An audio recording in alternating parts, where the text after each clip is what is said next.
For those who weren't in the room earlier, my name's Alistair Driver. I'm director at Rewilding Britain, and it's a great pleasure for me to introduce a good friend of mine, Benedict MacDonald. You know you're going to get a bloody good talk when a guy's going to do it without any slides whatsoever. So I'm looking forward to this. Benedict is the founder and director of Restore, which is basically working with landowners across the country looking to scale up nature restoration. And he's also, as many of you will be aware, the author of some excellent books, including one that is sitting on my desk as a regular reference, Rewilding, which, if you haven't read it, is absolutely outstanding, packed with facts. Well done for that. You've been a mine of information for many of us, I'm sure. So over to you, Benedict. Great. Thank you, Ali. Nice to be here. I was here several years ago, seems a very long time ago now, with a book with a pelican on the cover that hadn't been published, hoping people would read it, so that's nice if a couple of people have. I'm basically here to kind of talk more about the how, because I think a lot of people here already understand we need naturalistic processes, we need scale, we live in a nature-depleted country, we know all that. The question is, how do we scale nature restoration so that everybody can participate, but with a particular focus upon the acres that we need to rebuild populations of species, not just individual isolated pockets of nature, which is what we often have in the UK at the moment. So when I started writing Rebirding, I started off writing a book about the decline of birds in sort of modern times, since the 1970s, the 1960s, these kind of slightly arbitrary baselines that we set ourselves as if before 1969, when the first bird atlas was written, everything was perfect. And of course, as you begin to look into it, you realise that the de-wilding of the United Kingdom is a 10,000 plus year story, and in this country is a particularly sorry tale that involves many entirely pointless eradications of choughs, of white-tailed eagles, of hedgehogs for bizarre spiritual reasons, and all kinds of disappointing stuff that makes you feel very unproud to be British. It gets more positive in a minute. So basically, I found myself writing a book that actually wanted to go right back to the beginning, which I won't do today because we don't have enough time, of how the UK was de-wilded, because I thought if we want to re-wild it or restore it, we need to know what went so cataclysmically wrong and continues to go wrong today. We have more red-listed birds in free fall than France, Germany. We're behind massively, in spite of the enormous dichotomy that we have, more people per capita interested in nature restoration. We arguably have the most well-funded nature restoration sector in the UK when you combine the increasing firepower of your Nattergals and Restores and Oxygens with, of course, amazing organisations from the RSPB to Rewilding Britain. And yet we find ourselves with this extraordinary paucity of wildlife that continues to remorselessly bleed out of the countryside, whether that's cuckoos, nightingales.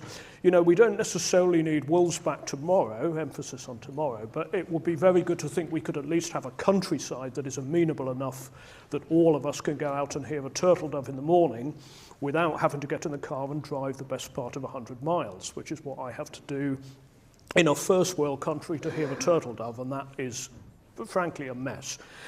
So the premise that I kind of set out in Rebirding, which very much permeates the work that we do at Restore, is the food chain has collapsed. We are in a state of complete and utter trophic collapse, where dung beetles, bees, the butterflies that spotted flycatchers feed on, the very basis of the food chain, the woolly caterpillars that really underpin the life cycle of the cuckoo as much as its hosts and famous parasitic lifestyle. We have ripped the very heart out of the countryside. We have destroyed the food chain. So when we come to the how of Rewilding Britain, obviously an enormous focus on these charismatic species, wolf, elk, that can regulate systems from the top down. And I've always believed that actually it's equally important to rebuild these systems from the bottom up. Because if birds don't have enough to eat and are falling off their perches, that is something your average farmer could do something about. We don't necessarily need to be restoring vast Yellowstones all over the place. We hear Britain's a crowded country. Parts of it are very crowded. The Scottish Highlands, there are areas with a population density lower than Montana, which I know Sarah was touching on in that talk, is we do have the space for Yellowstones and the Cairngorms, but we also need more scalable solutions for rebuilding the trophic collapse in the countryside. And it's still very clear to me when I go to any farm and estate, the key problem is that the food chain, whether that's use of ivermectins taking out the dung beetles, whether that's the simplification of the landscape, whether that's the use of so many fertilizers that the land itself has become buried in what I call triffid grassland. We are dealing with a trophic collapse that needs to be reconstructed as carefully as heart surgery. It's very difficult and it's very time consuming. And a lot of rewilding projects, I think, do focus on the big and the sexy, and it's a brilliant way of bringing people into the space. But what we actually need to do is also be rebuilding systems from the bottom up with a critical focus on soil, on floral diversity, on invertebrates, on enrichment, on all of these perhaps more granular things that then allow us to reconstruct whole ecosystems and really begin to scale what we're doing. So that was one of the key things.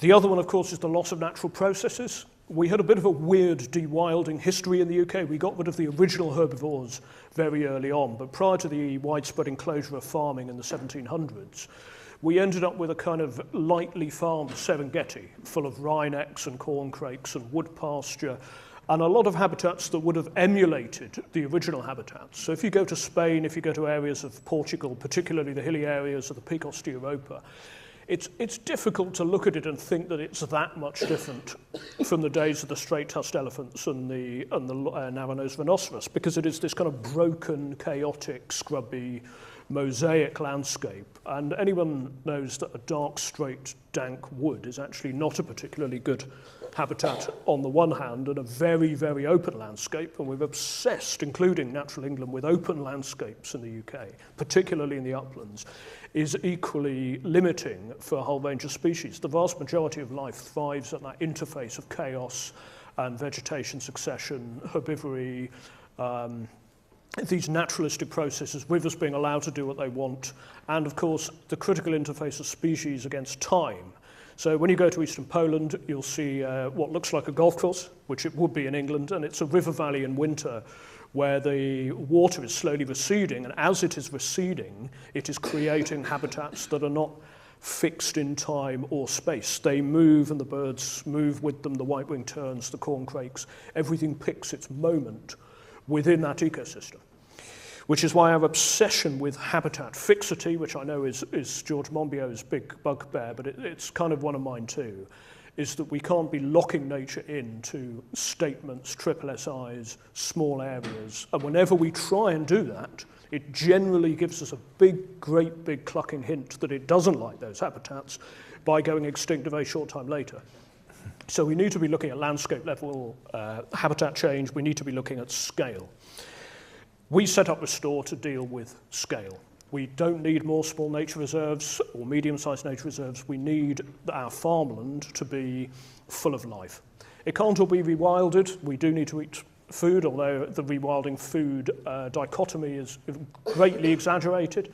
1% of our diet is lamb, 88% of Wales is given over to it. So there are all kinds of enormous ratios of wasted space here in the UK, which I think many of you are probably already aware of.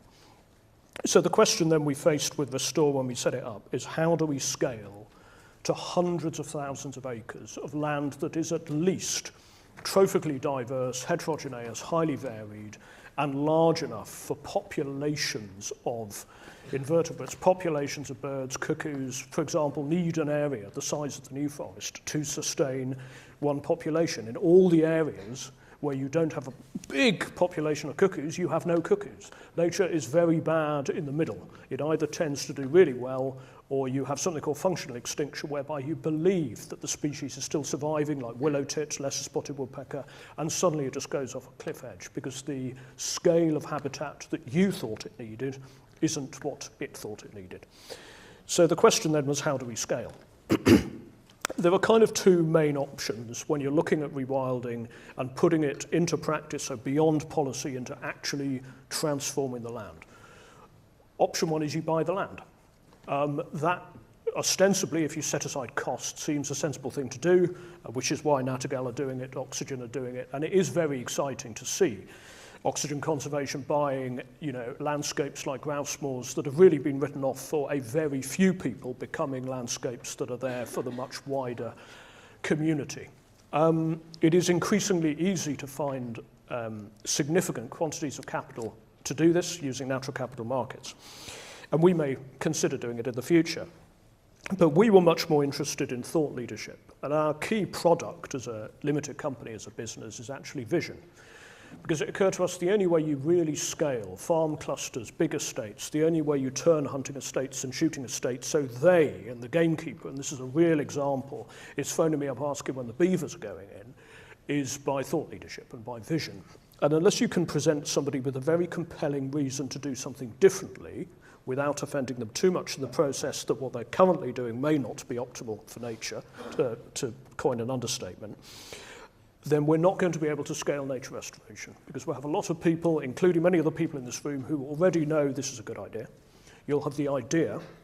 Then eventually the idea has to translate into land that is restored or fully rewilded, and we need hundreds of thousands of acres of trophically rich landscapes if we're even going to begin to arrest nature decline, let alone begin to restore replete ecosystems. So we tried to develop a model, and I say tried because this is an ongoing journey with setbacks, as you might expect, but it has been broadly successful, is to scale nature restoration to 76,000 acres, I believe, at the moment, by having a vision that can be repeated, a vision that is scalable. And the vision is ostensibly not that complicated. It's vision, finance, implementation and baselining, and then in doing so, unlocking the natural capital, the biodiversity net gain, the carbon, the longer term returns that make nature restoration viable. You will find hundreds of, probably I would say thousands of farmers across the UK who are sick and tired of doing what they're doing. And they know what you know, which is that their land is ecologically degraded, that they don't have the curlews that their grandfather remembers. They know this already. Some are in denial. They're very large voices like the NFU that actually don't represent anywhere near as many farmers as we may think. But there's a whole tranche of, I think, millions of acres of the British countryside whose landowners, farmers, farm clusters are aware that things have gone spectacularly wrong. Because ultimately, when you collapse nature to the scale we've collapsed it, it isn't just about ecosystem restoration. People will not be able to farm. And we're having people coming to us who have, by their own admission, knackered the land so much that they cannot farm it productively. And I don't mean productively in terms of just pour more inputs into it and hope for the best. I mean a productive system like the Spanish de Haza, like wood pasture, that can continue to produce high quality, low intensity food for many years to come. So a lot of our work is embedding on estates, weirdly, much more in a sort of land agent capacity, but a land agent that delivers ecological change. Delivering the vision of what that land could look like, and painting that picture very vividly with photos from real landscapes. So if we're doing a peatland restoration program, people in this country are obsessed with the concept of treeless peatland. If you go to Estonia, I mean, nobody's told the trees. It's full of dwarf birch and willow, and it's a highly complex landscape with blue throats, and you'll see wading birds singing off the tops of trees. But if you don't know that that's what a peatland is supposed to look like, how on earth are you ever going to restore one? But of course, it's similar for much more straightforward things like farms. If a farmer has forgotten, because, say, their grandparents have passed away, what the farm looked like or sounded like, even 50 years ago, 100 years ago, what's missing, the layers, the complexity, the featheriness you get in landscapes where deer, which used to die off, well, obviously originally because of predation by apex predators and then because of cold winters, and now southern England, most of our sites are completely overrun, and I use the word advisedly, by deer, including non-native deer. People have forgotten that woodlands are supposed to be full of flowers and scrub. And over time, we get shifting baselines. People have forgotten that field edges are supposed to be chaotic. People have forgotten that normally when you leave a bit of earth in farmland in Eastern Europe, it stays in a very low sward way that's very beneficial for turtle doves. When you leave land in farmland in the UK, you get this whoosh of vegetation because of the enrichment that's poured into that landscape or historically remains in that landscape. But it's very difficult for most of our clients to actually know what they're aiming for. So one of the key parts of Restore is to start with vision, to go, right, this is where we think you can get. We want to get you all the way towards, a grouse moor that's no longer a grouse moor with beavers and wild habitats. But we have to accept there are a whole series of intermediary stages. before we can get to that exciting reality. Lots of our landowners are committed enough that they may want to dip their toe in the water. They may want to take 500 acres into nature restoration if they've got a big 5,000 acre estate. We get some who are so fed up with intensively knackering the land, they want to go all the way straight away. But we also kind of specialise in farmers who don't want to rewild, which is actually, I think, an informal word, by which I mean they don't want to restore an 1,000-acre farm to complex ecological process-driven restoration. They want to continue farming. But they want to continue farming very much in the way that we farmed in the 1900s. So they want to be surrounded by life. So this is our clientele.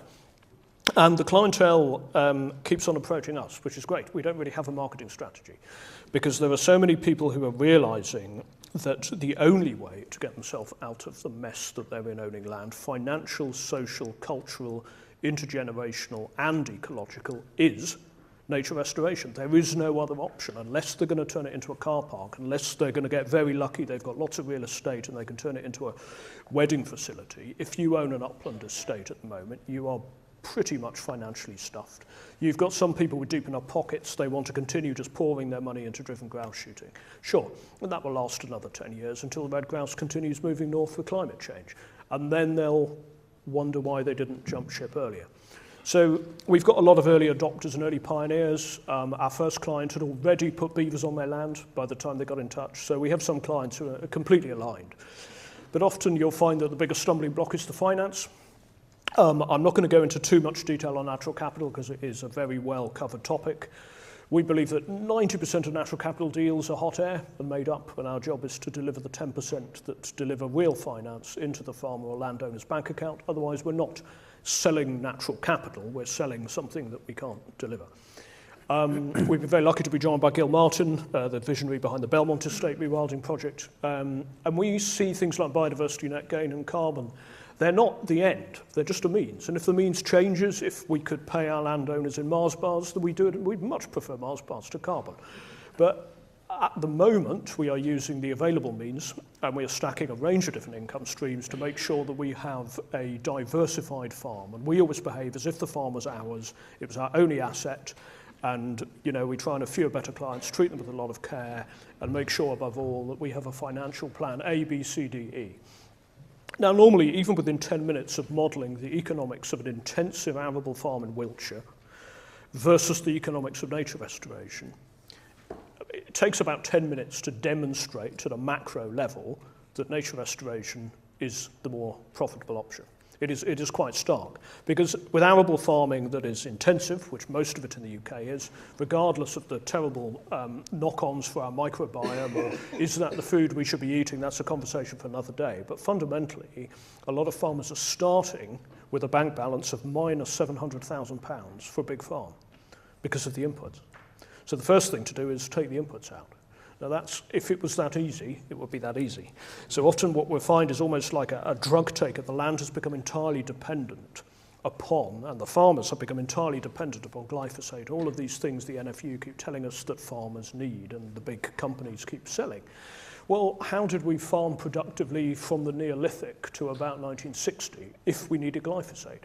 How did we farm, how do we have this amazing, and it is amazing, cultural legacy of livestock farming if the lambs of the 1600s or cattle needed ivermectins? It's all complete and utter shit. So a lot of what we do, and particularly our farm nature manager, Ross, is the journey doesn't always begin diving in. It will always begin with vision. There'll always be, often our clients will take 7-8 months to actually decide whether our vision is right for them. And if they decide that it isn't right for them, that's fine, because doing nature restoration is incredibly labour intensive. We've seen a lot of romanticisation of amazing projects like NEP. And I think we do encounter landowners who think you can just pick up a NEP estate and move it across the country and plonk it somewhere else. Well, of course, every land is on a different journey, and every landscape is ecologically buggered to a different level. So often we'll find that we'll be spending years doing quite thankless tasks like trying to reset soil nutrient levels, because if you don't do that, all you get is the same few species coming up again and again. You can plant whatever you want, the dominant grasses will take over. And you begin to realise that actually a lot of the obstacles to nature restoration when you're doing it are not the ones that you thought when you were writing books or at the earlier stage of thinking it was a good idea. So who'd have thought that dealing with the Forestry Commission, I hate to single out an organisation, would be the thing that I wake up in a cold sweat at 2 o'clock in the morning thinking about. A lot of our clients have forestry plantations from the 60s or 70s of Corsican pine, of Sitka spruce, that are entirely ecologically useless, and it will be much better, instead of pretending that they're ecologically beneficial, to accept our proposal to clear fell and start again. That is a bureaucratic nightmare. People always rant about natural England, and I have to say that our experiences thus far have been fairly positive. But there was a huge amount of stakeholder engagement, as I know has been covered already, needed to bring this together. But I would just say that without farmers, without large landowners, and without scale, nothing that we seek to achieve or want to achieve is going to come to fruition. But we are at a very exciting time now, and I just end on one thought. When I came to this conference, 20-something, 19 I think, there was no Nattergal, there was no oxygen conservation, there was no restore, there were ideas. There are now happily competing businesses. There are now hundreds of landowners pursuing those organisations, and nature restoration is now so successful it can be run as a business that effectively allows it to be normalised. And this is what we're trying to do. Whilst elk is special, while each of our encounters with nature is special, nature restoration has to be normalised, and the journey starts here. Thanks for listening. Brilliant.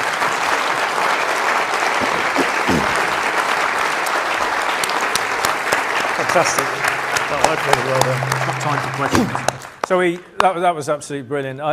One thing I will say before we go to questions, and can we have is it all right to have a mix of roving mic and Menti again?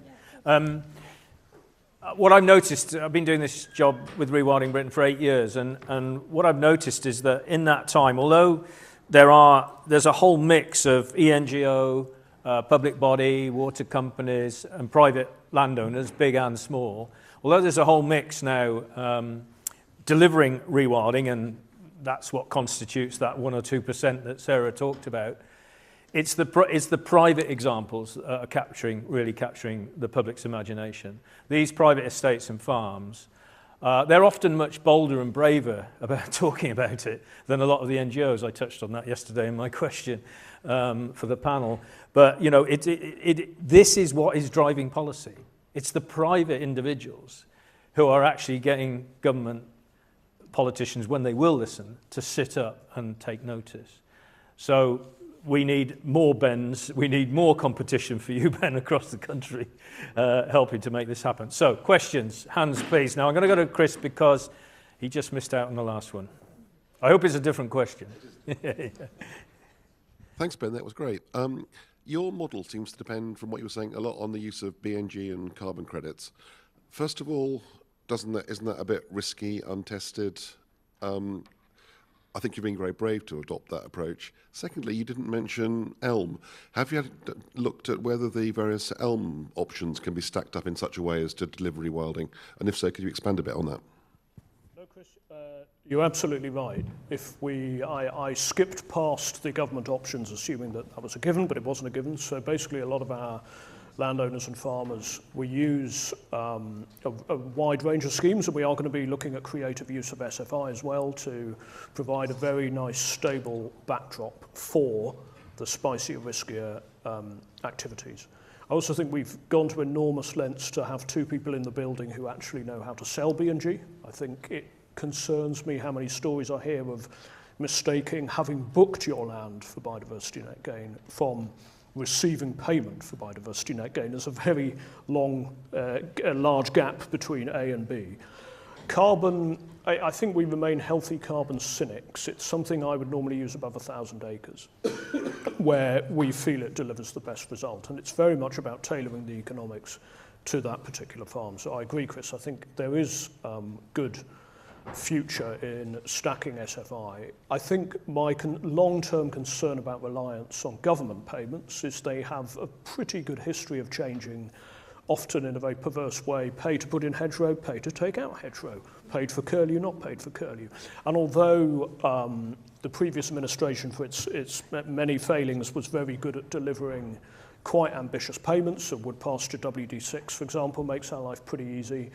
a lot of farmers are very distrustful and uncomfortable at the speed at which they perceive government payments change. Given that nature restoration is a 30-year play, what Restore's next model is that we're rolling out this year is ensuring we can lock in deals with the finance for 30 years of continuous restoration. So we do that. Nobody dies of a heart attack of stress before they're 50, and we are less reliant on government payments. But I think it's the fact that there's a blend of public and private that are coalescing at the moment in finance is probably one of the main things that makes our business viable. The final thing I'd say is actually beyond that, Chris, I want to get back to a stage where farming itself is a business. So not reliant on subsidy, not propped up, not starting at minus 100,000 plus because of the inputs. You know, farming was a very successful business in this country, and it should be because we all need to eat. But we need to think about what sort of foods we're paying for and how we want them produced. Ben, next question I'm going to take off Menti. It's about obviously recognising that acquiring land is a very high priority to engender change. Yeah. But how do you avoid competition between businesses like yourselves and the NGOs, for example, in this field? Well, I think it's interesting, isn't it? At the moment, we've got, to the best of my knowledge, Oxygen and Nattergal making some really ambitious, high-quality acquisitions. And we've also got the Wildlife Trust making ambitious high-quality acquisitions and other parties as well. And we are so skewed towards land that is badly managed or wasted. As far as I'm concerned, there needs to be a massive dial shift towards land that is owned for nature. Like any other country, we're trying to reverse engineer the fact that, the United States has a Yellowstone. We're trying to create one in the Cairngorms. So every time Oxygen buy a former grouse moor, it's like fitting in one more jigsaw piece of the rewilded and hopefully properly released lynx-ready landscapes. But I do think we need to have very close dialogue, particularly around species reintroductions.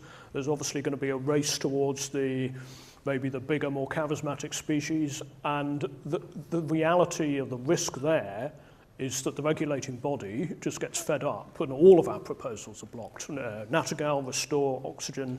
So I think a working group between private sector bodies is something I'll be pursuing later in the year. Got a floor question there, please, and then one down here, if we've got time. Yeah, quickly, I think the thought leadership thing is very plain. I mean, I think that's very, very important. But what I'd just like to highlight really is this thing about designated nature and the fact that undesignated nature probably gives us some of the best examples. So, for example, the urban wildlife experience, John Little's here, Canvey Wick, these places are extraordinary. They haven't generally been recognised by the conservation community. So, always the obvious, always the great surprise. And look to places where you wouldn't normally look. So I'd say study closely the history of the urban wildlife movement in this country, which I've been associated with, which is long, which relates to ecological restoration, the work of people like Tony Bradshaw, dealing with derelict land, but doing it in a really creative, bold way that does involve communities. And I have to say, I come from Liverpool, and in a way I feel like Liverpool is another country. But the origins there were 1975, it was the first urban ecology group in the UK. Do you want a quick response to that? Absolutely. There's a section of Rebirding called Brownfield Biospheres. It says we're much better creating willow tits and nightingales by accident we are on purpose. And, if you want to see a willow tit or a nightingale these days, you're best quietly scaling a security fence near a disused gravel pit. So I do think that we do need to be giving brownfield some protection, or it turns into the next Sainsbury's car park along with its willow tits. But within that, we need it to express the lovely chaos that it's already doing at the moment, and not, buy a brownfield and do what some wildlife trusts have done and start tidying it for willow tits, because the willow tits aren't there because it's tidy. They're there because it's chaos and it's messy, and it can bring enormous joy to people. And it is the way that millions of people can explore nature first, is the brownfield landscape. So I completely agree. One final bonus question, quick as you can. Alex Sands from Providence Ecological. I just want to, it's in line with the name of this. Do you think there's a world where our vision for, say, 100 years, 200 years is that actually we don't need to be thinking about rewilding anymore? We're actually thinking about where rewilding has happened. We're using those locations as the new farming areas, whilst other farms then are regenerating is it possible there's a cycle in the UK of moving farmland in a more dynamic ecosystem way so that we actually have that cycle of restoring and then using land for producing food? I think I understand the question. As I understand it, we need some areas that are purely for nature with no compromise. So to have a NEP per county has always been a good aspiration. We need long linear systems, or rivers mainly, the Somerset levels, that are just completely unsuitable for farming. If someone said to you now, would you like to farm 10 metres below sea level, you'd say, no, I'm all right, thanks. At the same time, the rebirding vision, the restore vision is based heavily on areas of the European countryside where there's such a soft distinction between farming and rewilding. It's very difficult to know which is which. So when you're driving east of Warsaw, you come off a motorway highway, there's a guy tilling his field with the stalks and the lapwings following the tractor. 200 metres on, there's a beaver dam. Then you're in a little primeval swamp. Then you get into a wood pasture where there's a wryneck singing. And that's the sort of countryside we could have more of, because everyone can participate in it. It's harder to get more than maybe 1 or 2 landowners per county to do a NEP, which I think we can. But I think it's easier to work with farm clusters to do cuckoo landscapes, take the chemicals out, and then what you'll have is one system feeding the other. Great way to finish. Thank you very much. Big round of applause, please. Well done, Dave.